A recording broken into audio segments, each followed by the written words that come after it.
Officer Richard Barnes had never doubted his instincts. In his 10 years with the San Diego Police Department, he had faced drug busts gone wrong, car chases along crowded freeways, and underworld gangs that tested the city's fragile peace. But nothing in his experience prepared him for this day, a tense confrontation that would unravel secrets he never saw coming.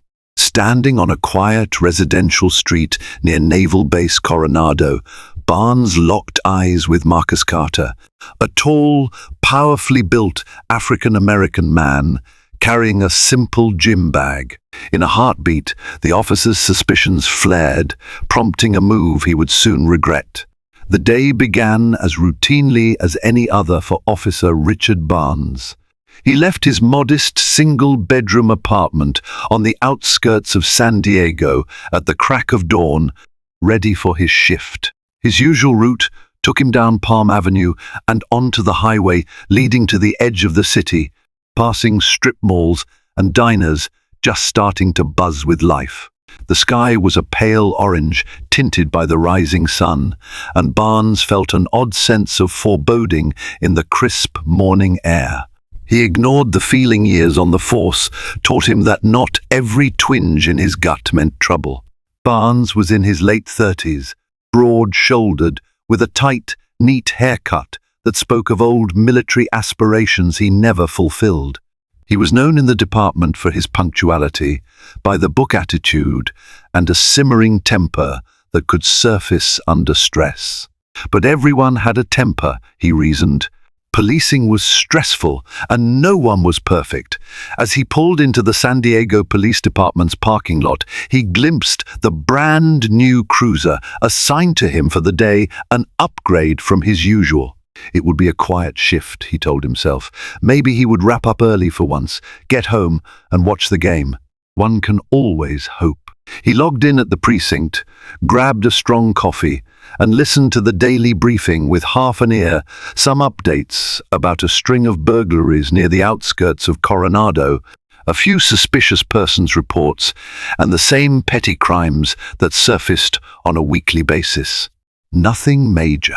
Little did he know how drastically everything was about to change. Officer Barnes's cruiser glided through residential streets near Naval Base Coronado. The base was a constant presence in this part of town, home to thousands of military personnel, including members of the elite Navy SEALs. The area was typically safe, with wide sidewalks, manicured lawns, and neighbors who actually knew each other. It was a stark contrast to some of the rougher neighborhoods Barnes regularly patrolled. Barnes sipped the last of his coffee, mind drifting to the leftover pizza he planned to heat up for lunch. That's when he spotted a man striding purposefully down the sidewalk. He was tall, muscular, and carried a small gym bag slung over one shoulder. The man wore a faded grey hoodie, sweatpants, and running shoes. To Barnes's eye, the man looked on edge, like he was in a hurry. Something about him set off the officer's internal radar. Barnes slowed the cruiser. Perhaps it was the bag. Perhaps it was the fleeting memory of the briefing that morning. Petty theft near base housing. A suspicious person who might have been stealing items from unlocked vehicles. Though the briefing had been vague, Barnes felt that prickle again, his gut telling him to investigate. He parked the cruiser on the curb, heart pounding with the nervous excitement that always preceded a stop. As he stepped out, he noticed the man glance over his shoulder, then walk faster. That was enough for Barnes to flip into cop mode, mentally rehearsing how he'd question the suspect. Barnes approached calmly at first. "Excuse me, sir," he said. The man paused, clearly wary, turning to meet Barnes's gaze. "Yes, officer?" the man responded, his voice steady, but Barnes could sense tension behind those eyes. "Mind telling me where you're headed?" Barnes asked, positioning himself with one hand casually resting on his belt, near his holstered weapon. His tone was polite but firm. The man raised an eyebrow. "I'm just heading home from the base gym," he said, gesturing to the bag. "Is there a problem?" "May I see some ID?" Barnes asked. The man hesitated, the corners of his mouth tensed. "Is there a reason you're stopping me?" he asked in return, voice calm but questioning. Barnes felt his irritation spike. He was used to compliance. Yet the man wasn't being aggressive. He was asking a legitimate question. Still, the officer's instincts wouldn't let him back down. "There were some recent thefts in this area," Barnes said, carefully choosing his words. "I'm conducting routine checks. May I see your ID, please?" The man paused for a moment longer, then placed his bag on the ground. He took out his wallet, handed over his driver's license. Barnes read the name Marcus Carter. "Wait here," Barnes said, moving back to his cruiser to call in a routine check. Inside the car, he frowned. Marcus Carter had a clean record. No warrants, no priors, nothing. Still, something kept Barnes on edge. He returned to Marcus, handing back the ID. "Mind if I look in your bag?" he asked. Marcus Carter's eyes hardened. "Officer, the first respect your job, but I have somewhere to be. I'm not carrying anything illegal. If you think I'm a suspect in these thefts, maybe I need to call my lawyer." Barnes's pulse quickened. The man's refusal felt like a challenge. "Are you refusing a lawful request?" The tension in the air was palpable. Marcus clenched his jaw. "I'm refusing a baseless search without probable cause." That was the spark that ignited Barnes's anger. In an instant, the officer's hand gripped Marcus's arm, forcibly turning him around. "Hands behind your back," Barnes ordered. "I'm detaining you for further questioning." Marcus stiffened but complied, muttering under his breath, "This is ridiculous." It was the moment everything changed, when both men's paths hurtled toward an outcome that would shake the community and reveal secrets no one had expected. Marcus Carter was no ordinary man, a fact Barnes was entirely ignorant of as he tightened the cuffs. Marcus had completed multiple tours overseas, served in classified missions, and survived hellish training at the Naval Special Warfare Center in Coronado. He was, in fact, a highly decorated Black Navy SEAL who had dedicated his life to his country. What had started as an ordinary day for both men was about to explode in unexpected ways. As Barnes escorted Marcus to the cruiser, neighbors began peeking through windows, some stepping onto their porches. This was not the sort of neighborhood where arrests happened often. Concerned murmurs rippled through the street. Marcus's breathing was calm, focused. He had been trained to withstand more stressful situations than this, but that training also taught him to measure every word and action carefully. No sudden movements, no flaring tempers, just compliance until the truth could come out. Barnes opened the back door of the cruiser. Marcus lowered himself in, staring straight ahead, refusing to meet Barnes's gaze. There was a flash of conflict in Barnes's eyes, an instant of doubt, maybe regret, but his pride and suspicion won out. He slammed the door and walked around to the driver's side. The wheels of the cruiser squealed off the curb, heading away from the quiet street. For a moment, Barnes felt a surge of triumph. He'd done his job, he had apprehended a possible suspect. But inside the back seat, Marcus Carter was fighting a different battle, his mind churning over the humiliation and confusion of being handcuffed on his own street, steps away from the base he served, by a cop who knew nothing about him. The front desk of the San Diego Police Department's Southern Precinct buzzed with activity. Officers shuffled papers, answered phones, and typed reports at a frantic pace typical of a weekday. When Barnes walked in with Marcus Carter in tow, he expected mild curiosity from his colleagues. Instead, he was met with quick glances that turned into double takes. One officer behind the desk, Sergeant Paula Ramirez, frowned at the sight of Marcus in cuffs. "What do we have here?" she asked Barnes. "Possible suspect in recent thefts near Coronado," Barnes answered stiffly, handing over a slip of paper with Carter's details. Ramirez glanced at Marcus's ID, then up at Barnes. "Did you check his record?" Yes, it's clean, Barnes said, a note of defensiveness in his voice. She turned to Marcus, her tone more measured. Sir, do you have any affiliation with the military base? Marcus nodded. I serve in the United States Navy. Ramirez raised an eyebrow at Barnes, who bristled. He refused a search. I had reason to believe he might be connected to the thefts. I was following standard procedure. Sergeant Ramirez let out a slow breath. Take him to the interrogation room. We'll sort this out. Barnes gripped Marcus's arm. Marcus went along quietly, though the lines of tension in his face were clear. In the interrogation room, Barnes removed the handcuffs.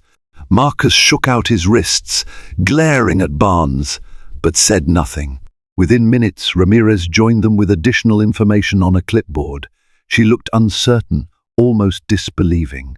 Marcus Carter, Petty Officer, First Class, U.S. Navy SEAL. Stationed right here at Naval Base Coronado. She glanced from the file to Barnes, who stood rooted to the spot, his complexion paling. He's been recommended for the Bronze Star for actions overseas, and that's just part of it. Barnes felt the floor tilt beneath him. His mouth went dry. He was acting suspicious, he stammered, struggling to maintain his composure. Marcus fixed the officer with a steady gaze. I was walking home, he said quietly. I had my gym bag, my gear. Ramirez set the clipboard down, her lips a thin line of disapproval. Officer Barnes, please step outside while I speak with Mr. Carter. Barnes could barely meet Marcus's eyes. Silently, he turned and left the room. Alone with Sergeant Ramirez, Marcus explained the morning's events in a calm, measured tone. He detailed how Officer Barnes approached him, demanded his ID, then tried to search his belongings without probable cause. His voice remained steady, but anger flickered behind his eyes. Sergeant Ramirez listened attentively, occasionally taking notes, occasionally grimacing. I'm sorry this happened, she said, sincerity in her voice. Obviously there seems to be a misunderstanding. Do you want to press charges for an unlawful arrest? Marcus sighed, running a hand over his short-cropped hair. I just want to go home, but I'm also not going to let this be swept under the rug. I'm a Navy SEAL, trained to defend my country, and I get treated like a criminal on my own street. This kind of thing doesn't just happen to me. It happens to people who look like me, regularly, without any recourse. Sergeant Ramirez nodded. She knew the department had its share of controversies, and as a Latina woman, she understood the complexities of profiling in law enforcement. She closed her notebook. I'll need to speak with my superiors about this incident. If you decide to file a formal complaint, we'll have to launch an investigation. In the meantime, you're free to go. Marcus stood, grabbed his gym bag, and offered a curt nod. Thank you, he said. Then, with one final glance at the closed door beyond which Officer Barnes hovered in the hallway, he left the precinct. Barnes leaned against the corridor wall, arms folded, mind racing. He'd made an enormous mistake. Marcus Carter wasn't a petty thief. He was a Navy SEAL, an active-duty serviceman with a sterling record, someone who risked his life for the very freedoms Barnes was supposed to protect. The bitter irony of the situation sank in. When Ramirez emerged, she locked eyes with Barnes. He's free to go, she said, voice clipped. And you might be facing disciplinary action, pending further review. Barnes swallowed hard. The tension in his chest tightened. I was just doing my job, he murmured defensively. Ramirez's gaze hardened. There's a difference between vigilance and harassment, Barnes. You're on desk duty until we figure this out. The news hit Barnes like a punch to the gut. Desk duty was a punishment for junior officers, usually assigned when someone had either screwed up big time or needed to be sidelined pending an investigation. He pressed his lips together, said nothing, and walked away with leaden steps. Within hours, word spread of the incident. A neighbor had filmed the arrest on her phone from across the street, capturing the moment Barnes handcuffed Marcus and led him away. The video found its way onto social media, stirring immediate outrage. Comments piled up by the hundreds, lambasting the officer for profiling a black man who turned out to be a decorated Navy SEAL. Local news outlets caught wind of the story. By evening, news vans from NBC San Diego and local affiliates were parked outside the precinct, clamoring for interviews. A small crowd of protesters gathered across the street, holding signs that read, "Stop Racial Profiling and Justice for Marcus Carter." Behind the stone facade of the police department, Barnes sat at a desk, sorting paperwork. He stared blankly at forms and reports, his mind replaying every second of the encounter with Marcus. A wave of shame washed over him. He remembered the flash of indignation on Marcus's face, the quiet dignity with which he endured the arrest. Barnes began to question himself. Had he let his biases override his training and reason? Outside the precinct, the tension was palpable. Activists demanded an immediate response from the department, from the mayor's office, and from the local community leaders.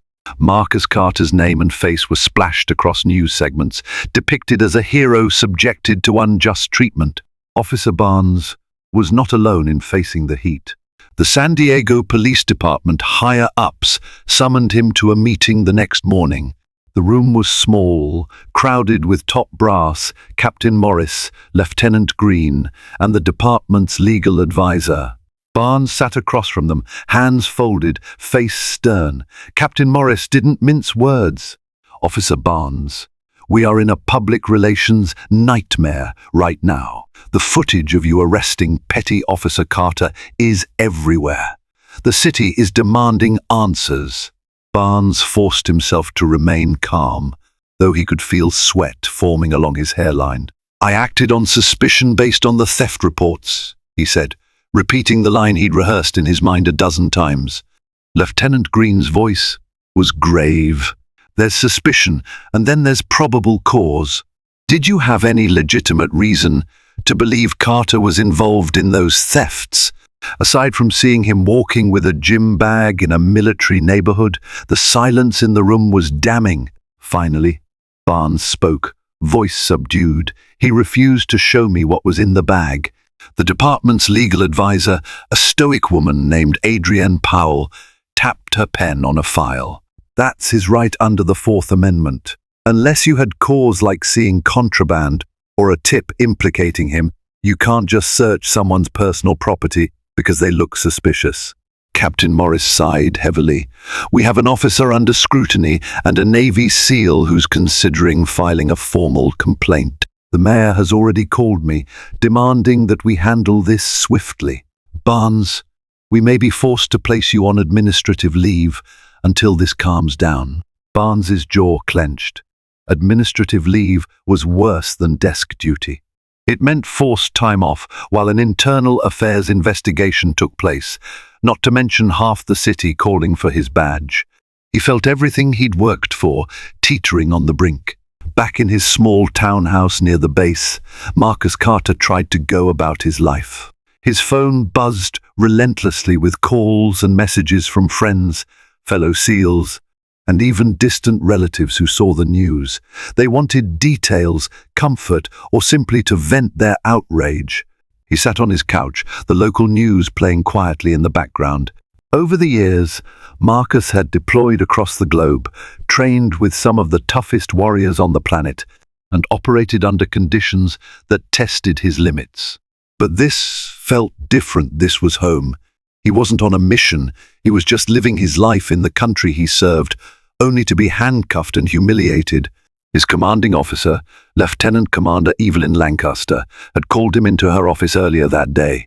She had expressed unwavering support, offered resources for legal counsel if needed, and reassured him that the Navy had his back. Marcus appreciated the solidarity, but he was still grappling with a swirl of emotions.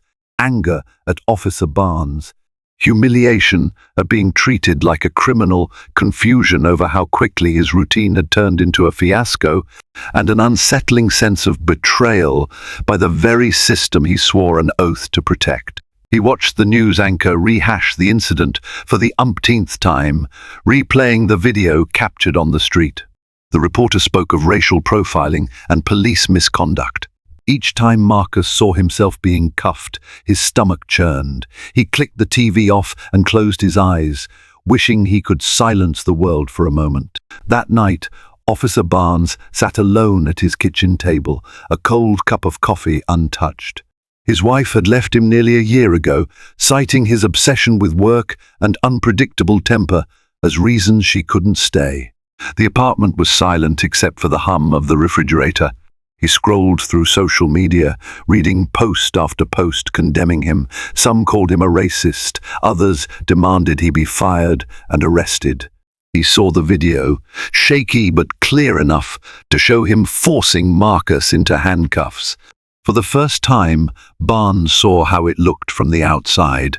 A wave of guilt and shame washed over him, so potent that it made him physically ill. The phone rang an unknown number. Barnes considered ignoring it, but something compelled him to pick up. "Officer Barnes," a voice said quietly. It was unfamiliar. "This is Samantha Price from the American Civil Liberties Union. I'm calling about the arrest of Petty Officer Marcus Carter." Barnes's mouth went dry. I'm sorry, but I can't talk about that right now," he managed to say. "I understand," Price said. "I just want you to know there's an investigation underway. We've seen the video. You'll be hearing from us." She hung up before Barnes could reply. He set the phone down, heart pounding. The ACLU? This was worse than he'd imagined. The case was about to become a national flashpoint, and he was at the center of it. As the days passed, public outrage intensified. Demonstrators marched in front of City Hall, signs held high, chanting for accountability. The mayor tried to quell tensions by promising a fair inquiry. Meanwhile, more details about Marcus Carter's service record surfaced. He had received the Navy and Marine Corps Achievement Medal, participated in humanitarian work in disaster-stricken countries, and given talks to at-risk youth in San Diego about discipline and leadership. On the third day after the incident, Barnes was officially placed on administrative leave. He turned in his badge and gun, then stepped out of the precinct with a small box of personal items. Cameras flashed, reporters shouted questions, and protesters hurled insults as he walked to his car in a daze. Unknown to him, a man watched from across the street. The man wore civilian clothes and had a severe, hawk-like gaze. His name was Commander Isaac Campbell, one of the senior officers at Naval Base Coronado. He knew Marcus Carter personally, had overseen his training at one point. Campbell took note of the heartbreak on Barnes's face as the officer got into his car and drove away. Something compelled Campbell to follow, not in a clandestine manner, but enough to keep an eye on the distressed cop. He wanted to see who this Officer Barnes really was. Outside of the uniform, was he truly malicious, or just another misguided soul caught in a larger social issue? Officer Barnes pulled into a nearly empty beach parking lot. He got out of the car and walked down to the shore, the late afternoon sun dipping below the horizon, painting the sky with streaks of purple and gold. It was a place he often came to clear his head, listening to the rhythmic crash of waves. He didn't notice Commander Campbell approach until the man spoke. "Rough few days, Officer Barnes." Startled, Barnes turned to see the older man, hands in his pockets, wearing jeans and a plain button-up shirt. "Who are you?" "Commander Isaac Campbell, Naval Base Coronado," he answered, extending a hand. Barnes hesitated, then shook it. "I've heard about what happened with Marcus Carter," Campbell said calmly. "It's been all over the news." Barnes sighed, running a hand through his hair. I messed up," he admitted, staring at the ocean. He felt no need to hide it anymore. "I saw a guy with a bag," In a neighborhood with some thefts. I was suspicious. I never thought. Campbell studied him, noticing the deep lines of worry etched into Barnes's face. Marcus is a good man, the commander said. He's devoted his life to defending this country. His father served in Vietnam, and his grandfather in World War II. He's got a family legacy of patriotism. Barnes's jaw tightened. I didn't know, he said softly. Campbell nodded. That's usually the problem. We don't know people's stories when we judge them on sight. The two men stood there in awkward silence for a moment, waves lapping at the shore. Then Campbell asked quietly, "What are you going to do now?" Barnes shook his head. "I don't know. My career might be over." His voice trembled.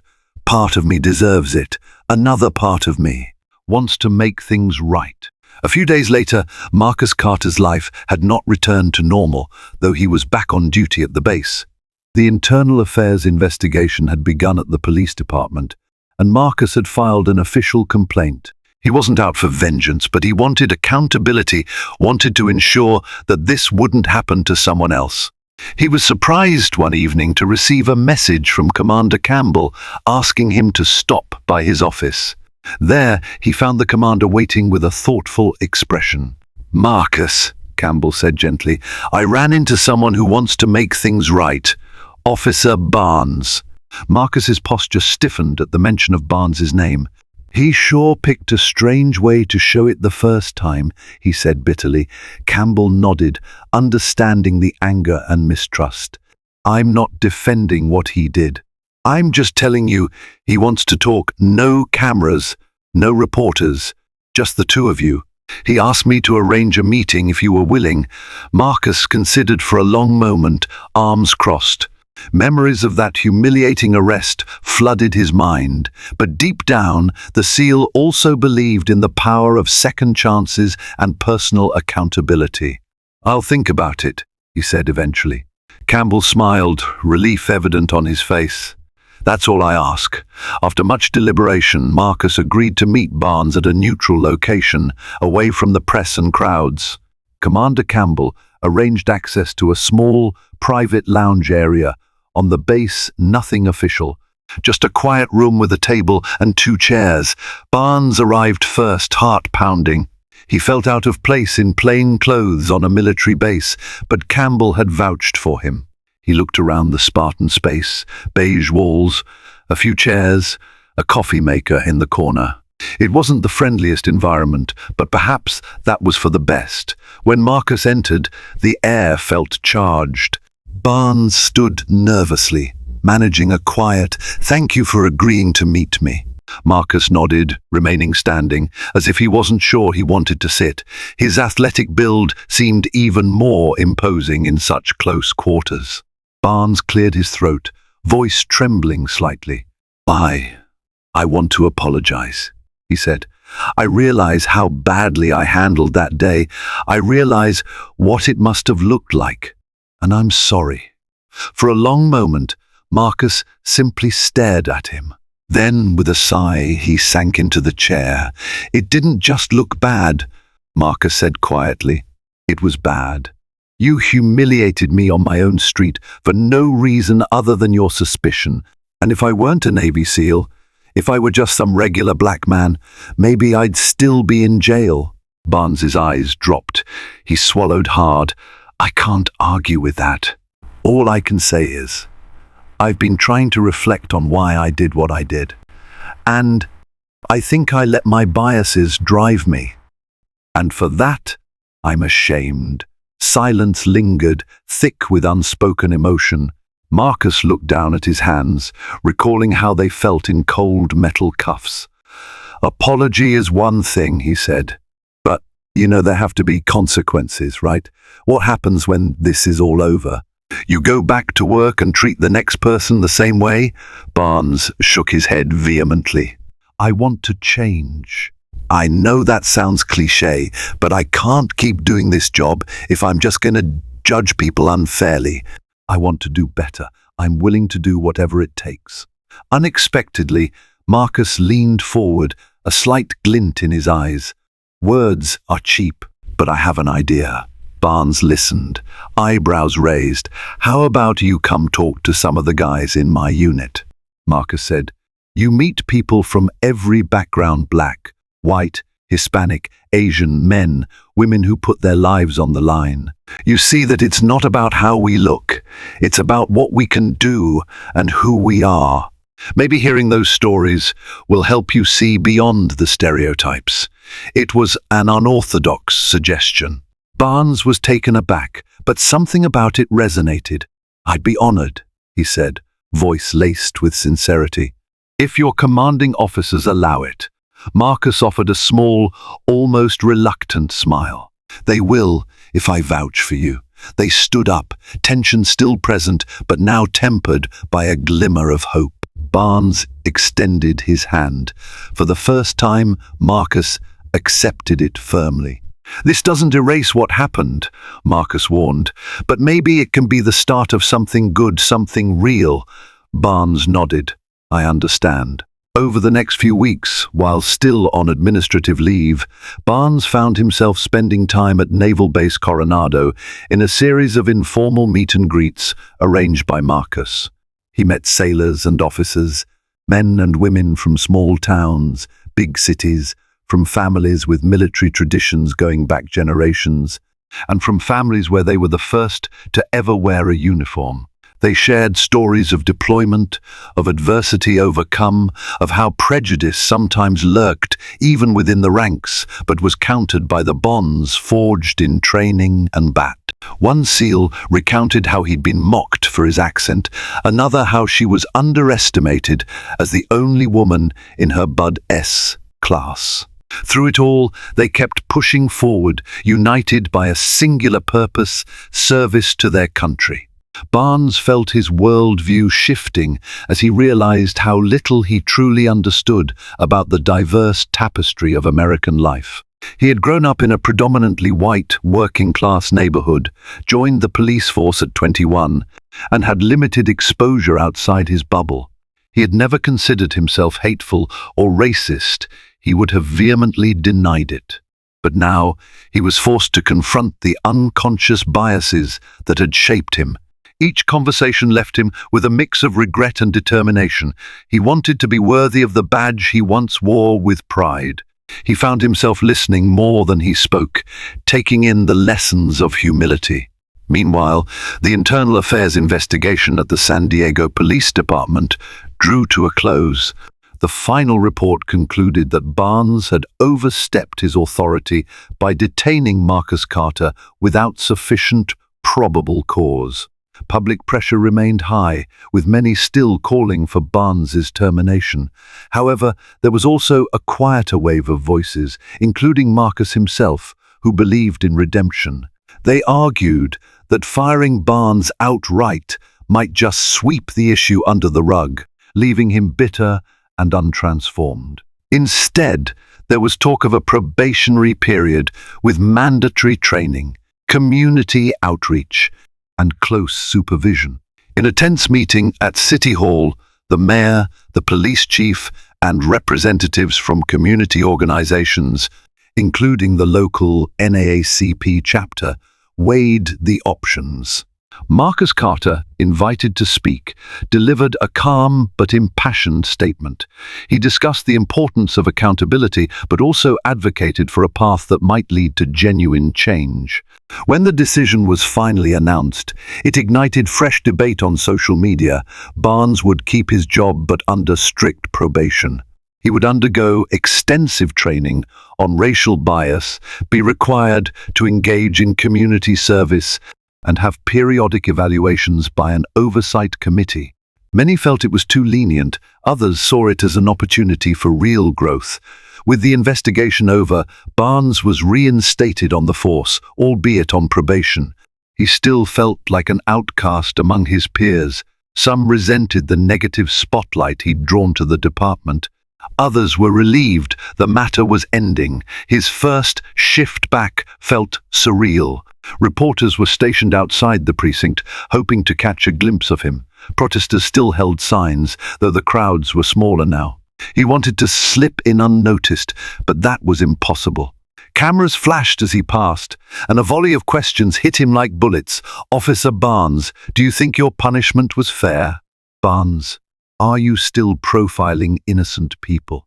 What do you have to say to Marcus Carter?" Barnes's ears burned. He swallowed, turned, and faced the cameras. "I'm sorry," he said in a steady voice. "I'm working to be better. I want to earn back the trust of the people I serve." A flurry of questions followed, but he simply nodded and continued inside, feeling the weight of 1,000 eyes upon him. Weeks turned into months. The public furor gradually waned, replaced by other stories. Barnes dedicated himself to every bias training class, every community outreach program the department offered. He started volunteering at a local youth center, where many of the kids were from underprivileged backgrounds. His interactions with the youth center's director, a gentle but no-nonsense woman named Beverly Haynes, became another catalyst for his growth. She told him bluntly, "These kids don't trust cops easily. You want them to trust you? Show up, be consistent, treat them with respect. You might never fully erase the fear they have, but you can at least show them you're trying." True to his word, Barnes showed up every Saturday, helping with basketball games, tutoring sessions, or simply talking with the teenagers about their lives. Slowly, he noticed them lowering their guard, engaging him in conversations, asking questions about law enforcement. At night, Barnes would return home, sometimes exhausted, sometimes energized, but always reflecting on what he'd learned that day. He found that each conversation, each moment of vulnerability, chipped away at the biases he'd once carried. Months after the incident, Marcus Carter prepared for a significant milestone in his career, a ceremony honoring his promotion to Chief Petty Officer. He'd spent countless hours training, studying, and leading younger sailors to earn this promotion. The ceremony was set to take place on base, with family and friends invited to share in the celebration. To the astonishment of everyone who knew the backstory, Marcus extended an invitation to Officer Richard Barnes. The gesture spoke volumes about Marcus's capacity for forgiveness and his belief in unity over division. When Barnes received the invitation in the mail, he was stunned. He read the formal printed words, featuring the Naval Special Warfare insignia.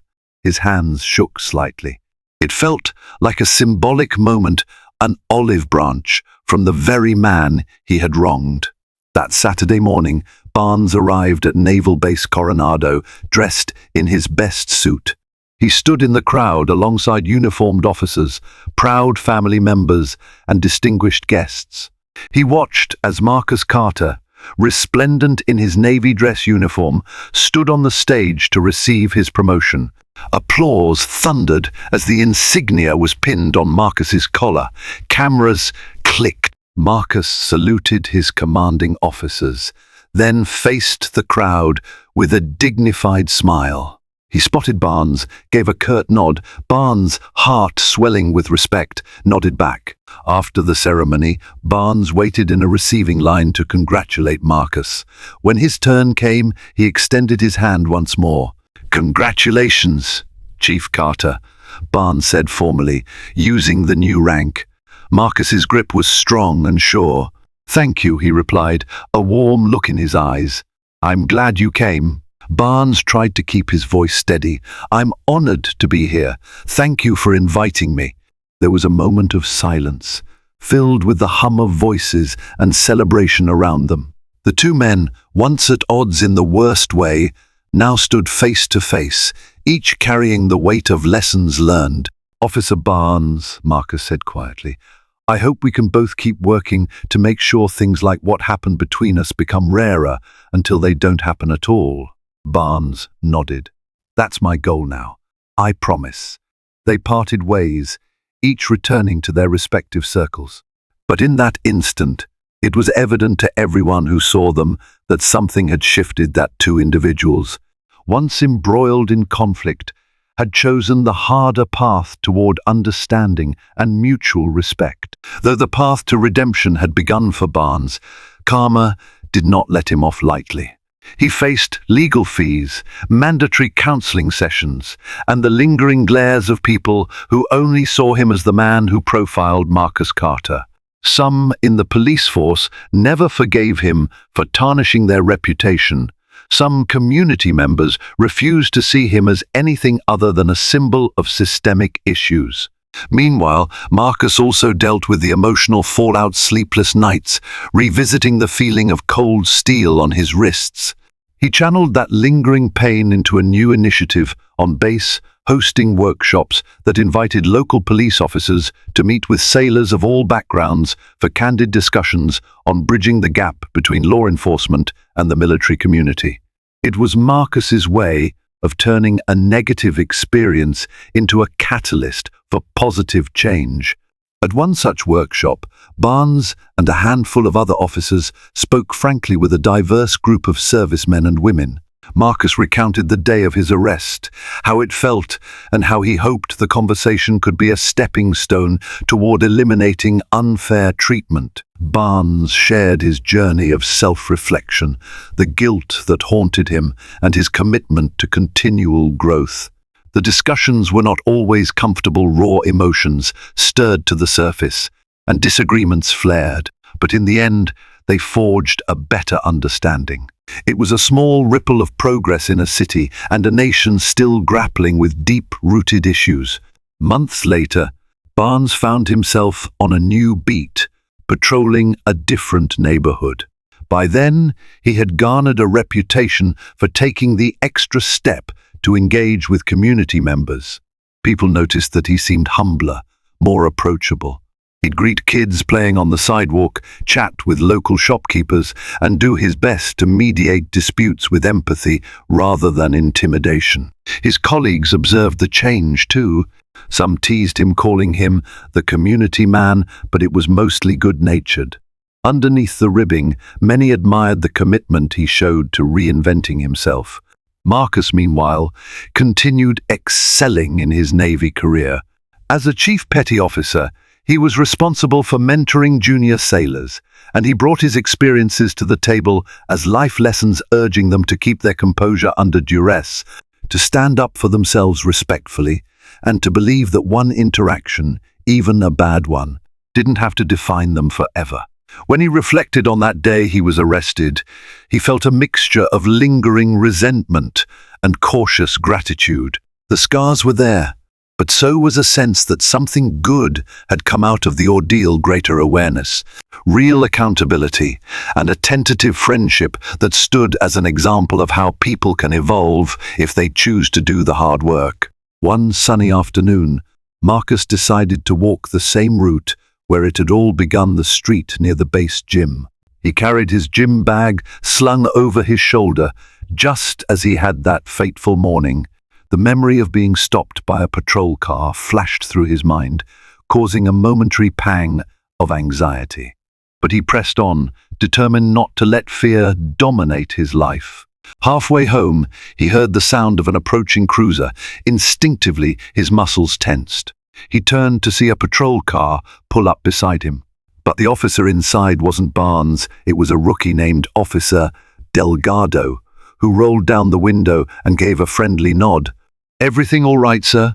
Delgado asked, noticing Marcus' pause on the sidewalk. Marcus nodded, forcing a small smile. "All good, officer. Just heading home from the gym." Delgado nodded back. "Have a good one." He gave a slight wave and continued on his way. Marcus exhaled, a subtle relief flooding his system. He continued walking, each step reaffirming his resolve to keep fighting for a day when stories like his would be truly rare. And back at the precinct, Officer Barnes was finishing up a community outreach report, prepping for another meeting with the youth center, and contemplating a call he needed to make to Marcus. He wanted to invite Marcus to speak at a departmental training session, an idea that might have seemed unimaginable when they first crossed paths. Somewhere in the interplay of second chances and personal accountability, both men found a measure of peace. They discovered that hard karma could serve as a teacher, not merely a punishment. In facing their demons, They opened the door to something more powerful than anger, the possibility of understanding and change.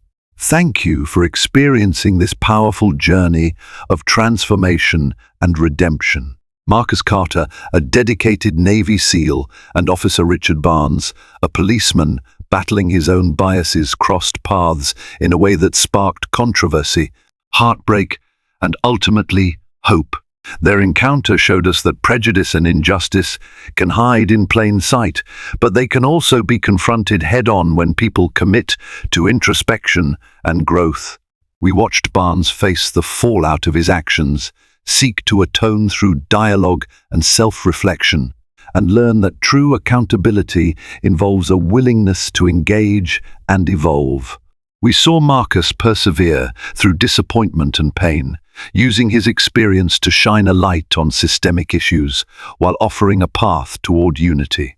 If you found value in this story, please like, share, and subscribe to help spread its message. Together, let's keep the conversation alive and push for a more empathetic, equitable world.